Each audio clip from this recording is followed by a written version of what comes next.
Tany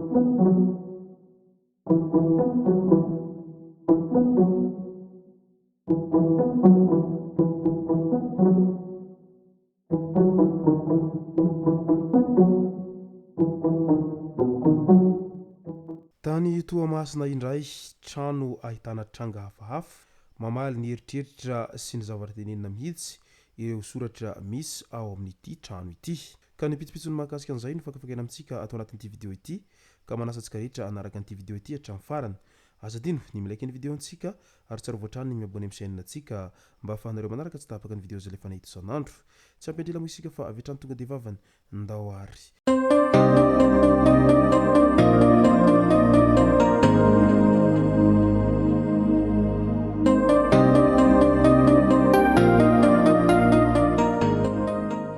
Ny tonga tsy miaraba ho no namantesitra ka dia faly miaraba isika rehetra mpanaraka tsy tapaka an'ity chaîne ity ny tenako amin'ity androandroany ity. Arakan'izay efa natsipiko izay dia ny mahakasika an'ilay trano ahitana tranga hafahafa any Toamasina any no tena iompanantsika atao anatin'ity video ity. Fa milohan'izay dia andao aloha ho resantsika ireto tsara fantatra manaraka ireto. Eo amin'ny diaspora any Fransa indray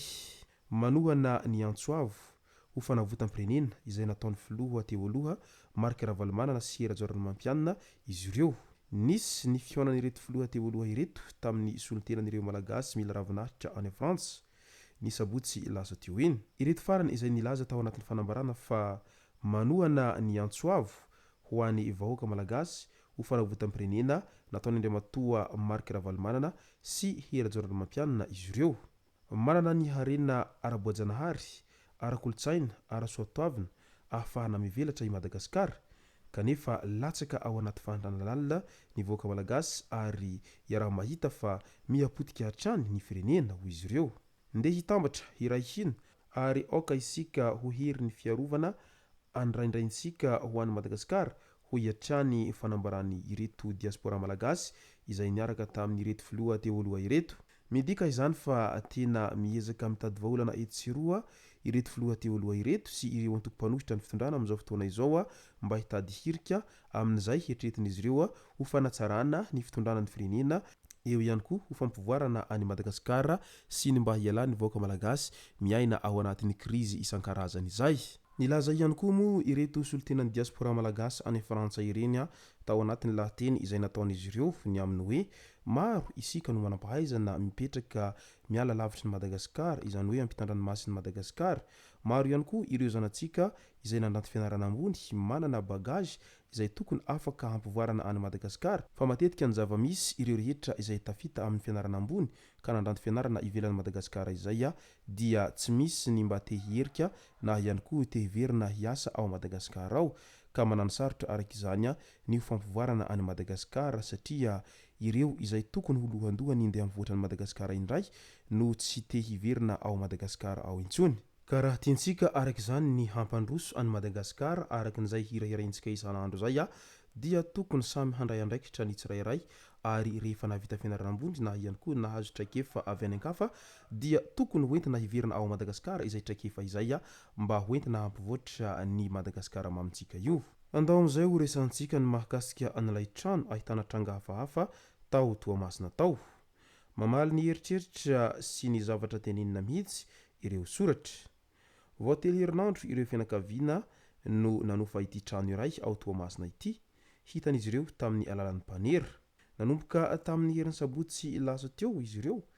no nahatsikaritra tranga hafahafa izay tsy takatry ny saina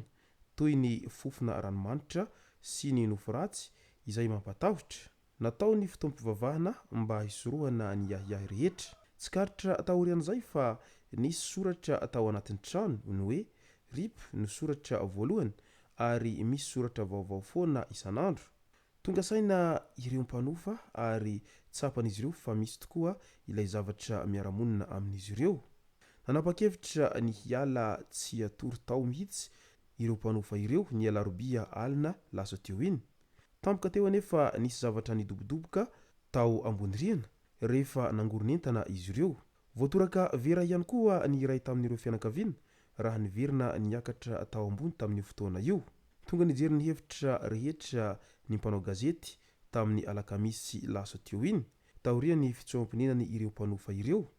tamin'ny alarobia alina moa izy ireo no nitsomponenana teo ampamakina ny soratra teo amin'ny rindrina tohatra tafo no nodofaka ny fofona ranomanitra izay ahalalana fa manatrika eo ny tompony soratra hoy ireo fianakaviana efa natao avokoa ny fomba rehetra toy ny fanaovana fitompivavahana fandroahana demony sy ny fombandrazana toy ny joro kanefa vao maika ahitana tranga vaovao izay mampivarahontsana foana na andro na alina ao anatin'ity trano ity manizingizina nefa ny ilay tompotrano fa tsy misy matoatoa ny tranony ilay mpanira koa tsy tratrantso intsony ary mbola tsy fantatra mazava ihany koa ny zavatra tena niainan'ireo mpanofa teo aloha mbola tsy sahy naka entana izay tavela tao amin'ity trano ity ireo mpanofa trano raha tsy efa milamina tanteraka ny toedra raha mba hisorohana ny araky ny ahiahy izay amin'ny resaka hery tsy hita maso izay mampanahy araka izany ny trangan-javatra tahaka nytony ireo mpanira kosa ety an-dany noho izy ireo tia hazo vola izay dia tsy mba mampilaza mialoha ho an'ireo izay mpanofa amin'ny trangan-javatra izay efa niainan'ireo mpanofa teo aloha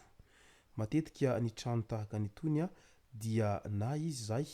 miorina eo ambonin'ny fasana na izy zay efa nisy fatiolona tao aloha ka tsy vita fomba araky ny tokony ho izy ka lasa miteraka an'izay ahiahy eo amin'ny resaka lolo isan-karazany izay tsy vitsy ny trano misy trangan-javatra tahaka nytony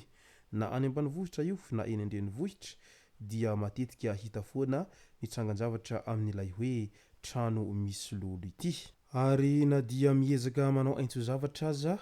ireo izay mitonona ny tenany ho masina sy ireo izay mitonona ny tenany ho apôstôly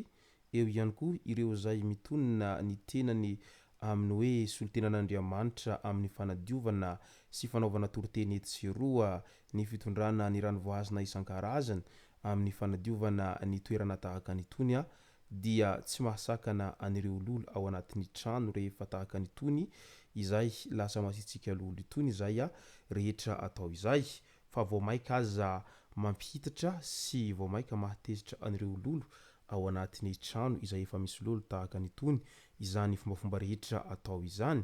fa ny fanafodiny angambany sy ny azo andraisana fepetra ny mahakasika ny trano tahaka nytony dia ny hoe arodana fotsiny ilay trano dia amin'izay mantsy tsy ho isy tsony ireo mpanofa izay hidikizo amin'ny alalany ity resaka trano misy lolo isan-karazany itony izay ny masaka azona roso tao anatin'ity video itony ka misaotra antsika rehetra nanaraka an'ity video ity hatramin'ny farany azadino ny milaiky ny video antsika ary tsarovatrany ny miabone amin'ny chaîne antsika mba ahafahanareo manaraka tsy tahapaka ny video azy alefa nahito isan'andro tomboko lasy tomboko vavy mankasitraka dia mirary soa